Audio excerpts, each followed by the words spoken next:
Today is day 21 of 100 random acts of kindness. So tomorrow I go back on the trial, assuming that my blood is fine, which I have no reason to think that it won't be. I go back just in time for my face to clear up, so really it has a blank slate to attack me again. I go back on a lower dose, so 60 milligrams as opposed to 80, and hopefully then my body doesn't freak out. Oh, fingers crossed. We had such a good weekend this weekend. We went out to a lilac festival yesterday, and I love lilacs. I always say locks, but I know it's spelled lac. Anyway, oh my gosh, it smelled delightful. We took a stroll down Lilac Lane. It was just amazing. That was yesterday, and then today I haven't even gotten out of my pajamas, but did some creative stuff, which was really nice, a nice change of pace. I feel like Keith and I just laughed a lot this weekend, which was really refreshing and a nice change from decision making and treatment and just everything that seems so severe and life altering and crazy and living at the hospital. And it was so when the oncologist on Friday was like, I think we're going to start on Monday because we don't want you starting on a Friday and then having the weekend, and if something happens then you don't have support during the weekend because the cancer center's closed. I think they were kind of expecting me to be like, no, I want to start the treatment right away. And I was like, please give me the weekend off. Like, I felt pretty crappy on that drug. So I welcomed the 2-day extension. And I'm also on these injections in my hips. So it's not like I have nothing fighting the cancer, in my body. So anyway, that's that. So tomorrow they moved my, not treatment, but, like blood work and urine and ECG and all that stuff, to tomorrow as opposed to Tuesday. So I have that. My hip feels okay. Radiation doesn't work quite that quickly, so it's not to say that my hip doesn't hurt, but there was no increase in pain, which sometimes happens, almost like a breakthrough pain, and that didn't happen, so I'm grateful for that as well. I was going through my nightstand looking for something, and I saw I have like a stack of journals, and it made me think about when I was first diagnosed with cancer 7 years ago, and my mom was up. My mom came up quite a bit right in the beginning. Keith had a job that was like he had a wicked flu before I was diagnosed. He had a wicked flu. Like, he couldn't make it an hour without like really violently throwing up. And the job that he was at, he had to go into. So they just kind of, it doesn't matter. Anyway, he went in with his like horrible flu, and like his boss saw him and everything, and he couldn't leave. Like, it was really kind of crazy. Anyway, so when I was going in for my initial appointment, to find out, like, they had done a biopsy and I was getting the results, and none of us really thought that I had cancer. But I had called my mom and said, like, it's 4 hours. We live 4 hours apart. And I said, can you make the drive up, to come be with me for this? I was like, it's probably a waste of your time. Like, I'm really sorry. And she's like, no, I'll move a few things around. No problem. So she came up, and thank God I wasn't in there by myself. Holy crap. I know a lot of people are. So anyway, she said, you have cancer, and it was my GP, which, if you talk to cancer patients, GP should never, ever be the one to tell you have cancer. Both from the GP's perspective, because they're not an oncologist, so they don't know a lot about the diagnosis, and they don't know about treatment.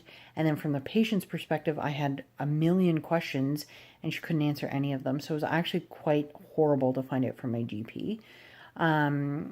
So we left there, and all I knew. Well, I was told that I had like stage, in breast cancer, there's something called DCIS, and I had looked into that prior, and she's like, yep, it's like a stage 0, you know, blah, blah, blah, and it ended up being stage 2. Not that stage 0 is nothing, but it ended up being a lot worse than, and more aggressive than I was led to believe. Anyway, so,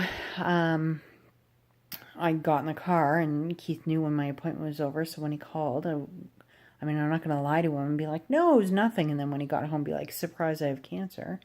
So I told him, and he had to stay at work. Like, it was just this crazy situation. And since then, he has said he's never forgiven himself for not being at that appointment, which to me, I never think of it. Like, it's never something that crosses my mind. I had my mom there, and like, we were prepared. But to him, that is something like he makes it to every single appointment that is even slightly important. Or we're meeting a new, like 95% of appointments Keith tries to be there for.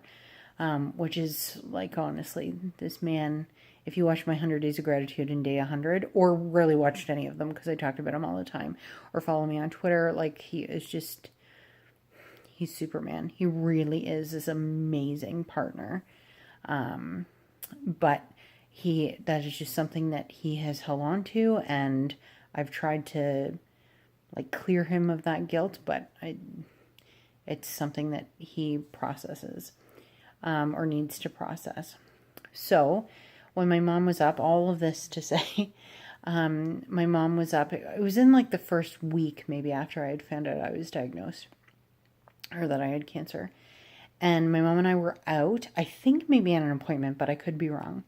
And at the time we lived in this condo, and so we got home, and there was a gift bag on the kitchen table. And I opened it, and it was this journal. And I was not one really to write in a journal. Not that I was against it, I just didn't have a journal going at the time. And I had when I was a teenager, but I hadn't really kept up with it. And there was this really special pen, which might be a weird thing to say, but Keith's dad had quite an affinity for pens.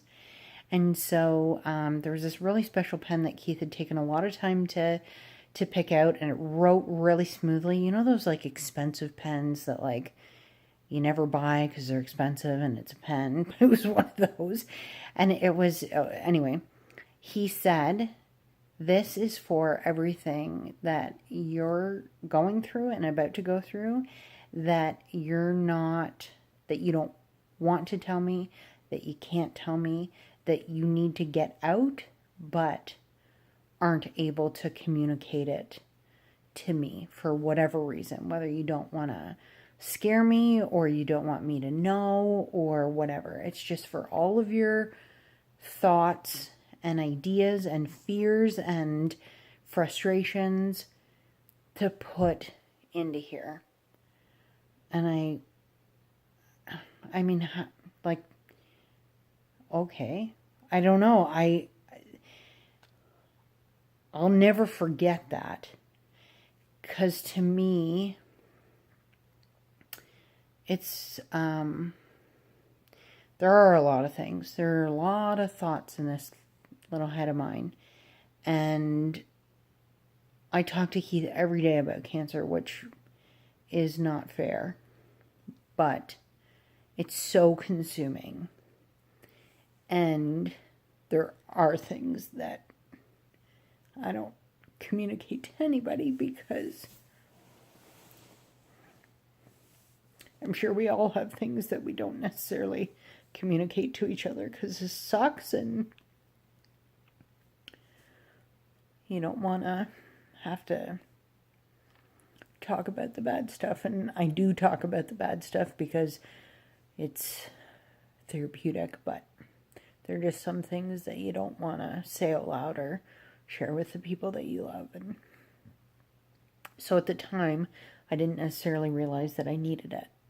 And somehow, wise Keith knew. And so I had that my entire treatment. So months I took, and I completed it near the end of that year, near the end of 2011, and I still have it.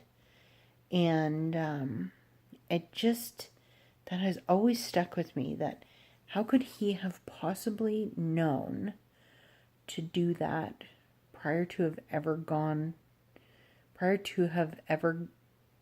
through that before. Anyway, it was just another random act of kindness that I just thought was pretty amazing. And since I have been given like diaries and journals and stuff, but that one meant a lot, and because it had such a specific purpose, that's exactly what I used it for. I'm not great at journaling. I love blogging, but that's something that I'm willing to share with everybody, whereas journaling is something that I would keep to myself. And as many of you know, I talk a lot to a lot of people. So that is my random act of kindness today. I have a big day at the hospital tomorrow. I just need my blood to cooperate in the morning to get back on this silly trial. And then, oh my goodness, I need my body to not freak out this time. So hopefully you don't see a cold for a long time. This is just, it looks bigger than it actually feels. It's just a little blip now. Hopefully my face doesn't freak out. My stomach, my lungs, really, I need my body to just calm the hell down. So hopefully 60 is the answer, because after that, we might be looking at chemo. So keep me in your thoughts if you don't mind, if you've got some space for me, and we'll talk to you tomorrow.